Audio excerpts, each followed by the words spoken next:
संयोजक नहीं, इस आर्यवीर दल में प्राण फूंकने वाले पूज्य स्वामी देवव्रत जी, जिन्होंने इस आर्यवीर दल को विश्व में विख्यात किया है। और मुझे जहाँ तक जान है, पूज्य स्वामी जी ने इस आर्यवीर दल में जो इतने व्यायाम सिखाए हैं, धीरे धीरे इन व्यायामों को सारे देश से चुन चुन करके लाए और आप सबको सिखाया। और प्रतिवर्ष ही इतने ही नौजवानों को तैयार करके देश के लिए समर्पित कर रहे हैं। पूज्य स्वामी जी ने अपनी पुस्तकों में पाठ्यक्रम बनाया कि इस क्लास का ये पाठ्यक्रम, उस क्लास का ये पाठ्यक्रम, उसको ये शस्त्र शिक्षा, उसको ये, और बौद्धिक का भी पाठ्यक्रम स्वामी जी ने बनाया। स्वामी जी ने कितना बड़ा उपकार इस नवयुग समाज का किया है, ये आपके सामने प्रत्यक्ष है। दूसरे, आपके गुरुकुल का ये जो शिविर चल रहा है इस साल का, इसके संयोजक आपके गुरुकुल के आचार्य नंद किशोर जी हैं। आदरणीय आचार्य नंद किशोर जी इतने जुट करके, इतनी तन्मयता से काम करते हैं, इतनी लगन से काम करते हैं कि थोड़े ही दिनों में, अभी एक ही वर्ष हुआ है उनको यहाँ आए हुए, एक वर्ष में ही संस्था की ख्याति दुगनी चौगनी होती जा रही है। ये उनकी कार्य क्षमता की बात है। जिस प्रकार से उन्होंने 17 वर्ष तक गुरुकुल कुरुक्षेत्र में काम किया, उसी तरह से ही वे यहाँ सेवा कर रहे हैं। मुझे कोई व्यक्ति पूछ रहा था, 2-3 व्यक्तियों ने पूछ लिया, यहाँ नहीं बाहर भी कई जगह ये पूछते हैं, जी आपने गुरुकुल आचार्य नंद किशोर जी को दे दिया, मतलब उनका पूछने का अभिप्राय ये होता है ठेके पर दे दिया या किराए पर दे दिया। अरे भले लोगों, इस गुरुकुल में देश का पैसा लग रहा है, समाज का पैसा लग रहा है।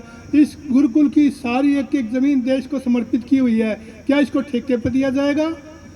ये भ्रम भी इसलिए फैला लगता है मुझे कि आचार्य नंद किशोर जी इतनी तन्मयता से काम करते हैं जैसे कोई घर में करता है, उससे भी ज़्यादा। इसलिए कुछ साधारण लोगों के दिमाग में ये फतूर हो गया, ऐसे कौन करे भाई बिना दिए। तो ये भ्रम मैं कहता हूँ सबका दूर हो जाना चाहिए। आदरणीय आचार्य नंद किशोर जी सेवा कर रहे हैं, जैसे कुरुक्षेत्र में करते थे वैसे ही। तो बहुत ही अच्छी आपकी संस्था की उन्नति आगे आगे होगी। और यहाँ इतनी बात जरूर मैंने इनसे कही है कि आप जैसे कुरुक्षेत्र में जम के रहे, वैसे ही जम के रहना। और इन्होंने भी मुझे आश्वस्त किया है कि मैं इसी तरह से जुट के काम करूँगा, उससे भी अधिक करूँगा। तो आदरणीय आर्यजनों, माताओं, बहनों, नवयुवकों, आपकी संस्था का सौभाग्य है। दूसरा, मैं आप नवयुवकों से ये कहना चाहता हूँ, आपने 15 दिन तक ये तप किया, ये कठोर परिश्रम किया, ये शिक्षा ली, ये बौद्धिक सीखे। कितने विद्वान आपको दूर दूर से आकर के कितने उपदेश दे के गए, तरह तरह की शिक्षा दे करके गए। किसी ने तो संध्या की शिक्षा दी, किसी ने माता पिता के सम्मान की शिक्षा दी, किसी ने ईश्वर भक्ति की शिक्षा दी, किसी ने स्वास्थ्य की शिक्षा दी, किसी ने एक ईश्वरवाद के बारे में बताया।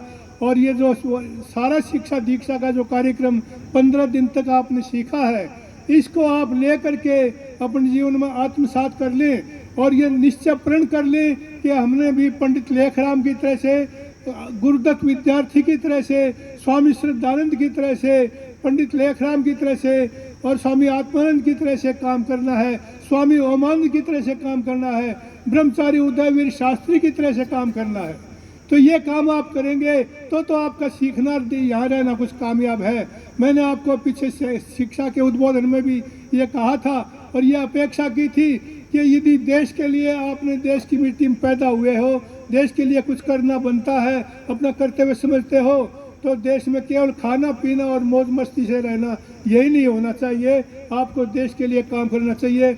और महर्षि दयानंद ने जो छठे समाज के नियम में बताया कि संसार का उपकार करना इस समाज का मुख्य उद्देश्य है, अर्थात शारीरिक, आत्मिक और सामाजिक उन्नति करना। आप शारीरिक और आत्मिक उन्नति कर रहे हो गुरुकुलों में रह करके, ऐसे आश्रमों में रह करके, गुरुजनों के पास पढ़ करके, तो सामाजिक उन्नति करोगे तभी महर्षि दयानंद का ये स्वप्न साकार होगा। इन्हीं शब्दों के साथ मैं अपनी 2 बातों को विराम देता हूँ। ओम। बहुत बहुत धन्यवाद। और